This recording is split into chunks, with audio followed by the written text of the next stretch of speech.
Shalom bagi kita semua. Sebelum mendengarkan firman Tuhan, marilah kita bersatu di dalam doa.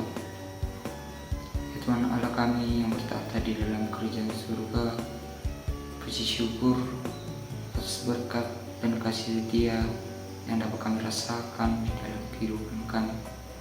Saat sebentar ya Tuhan, kami akan mendengarkan sebagian dari firman-Mu. Buka hati dan pikiran kami, curahkan roh-Mu untuk menaungi hati kami dan kehidupan kami. Di dalam nama Yesus Kristus kami berdoa. Amin. Bahan renungan yang menjadi pedoman di dalam kehidupan kita yang terambil dalam Yohanes 17 ayat 20 sampai 21. Yohanes 17 ayat 20 sampai 21. Beginilah firman Tuhan.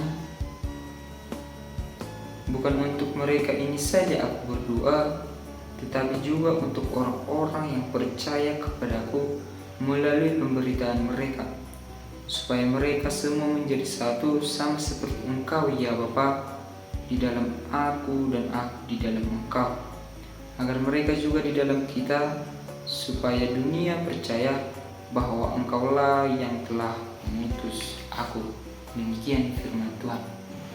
Kita percaya bahwa doa adalah nafas kehidupan bagi orang-orang percaya, nafas pada setiap orang Kristen.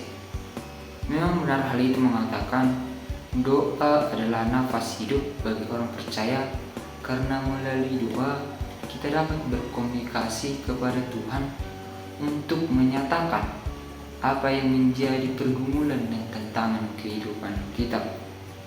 Dalam renungan kali ini kita dengar bahwa tentang Yesus yang tidak hanya berdoa bagi dirinya sendiri. Doa Yesus di dalam nats ini menjangkau para muridnya, dan bahkan yang ditekankan di dalam nats ini, doa Yesus menjangkau orang-orang yang percaya padanya. Nah, keinginan dan harapan yang Yesus sampaikan supaya kita menjadi satu sama seperti Yesus dan Bapaknya adalah satu. Nah, kesatuan dalam kasih itulah yang didoakan Yesus. Suatu kesatuan yang dimana setiap orang saling mengasihi oleh karena Allah telah terlebih dahulu mengasihi murid-muridnya dan bahkan mengasihi orang-orang percaya. Adalah kewajiban untuk kita menampakkan dan menunjukkan apa yang menjadi implementasi kasih itu di dalam kehidupan kita.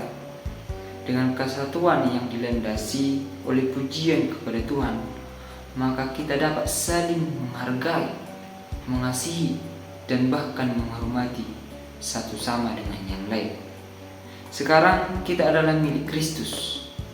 Kita adalah orang-orang yang berada di dalam doa Yesus. Kita telah diberi kuasa dan kemuliaan yang diberikan dari kerajaan surga. Maka cara hidup kita yang telah dipenuhi kuasa, kekuatan, dan kemuliaan Yesus harus berjalan seturut dengan kehendak dan firman Tuhan. Kasih yang menjadi inti pada kehidupan manusia harus dijalankan, harus dilakukan. Dalam hal ini, Yesus menjanjikan bahwa jika orang percaya mengambil bagian dalam kemuliaannya di bumi, maka akan mendapat bagian dalam kemuliaan di kerajaan surga. Maka kita yang telah berada di dalam doa Yesus adalah satu dalam tubuh Kristus dan satu di dalam nama Yesus Kristus. Dan kita sebagai orang percaya harus lebih mengimani arti kuasa dan kekuatan dan kemuliaan yang diberikan Tuhan kepada kita.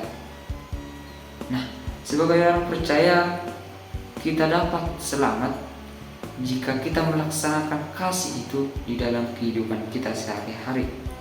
Dan dalam hal ini juga menekankan supaya kita selalu mendoakan diri kita, mendoakan sesama kita, dan bahkan musuh kita. Seperti yang tertulis di dalam Matius 5 ayat 44, kita buka secara bersama-sama Matius 5 ayat 44. Beginilah firman Tuhan.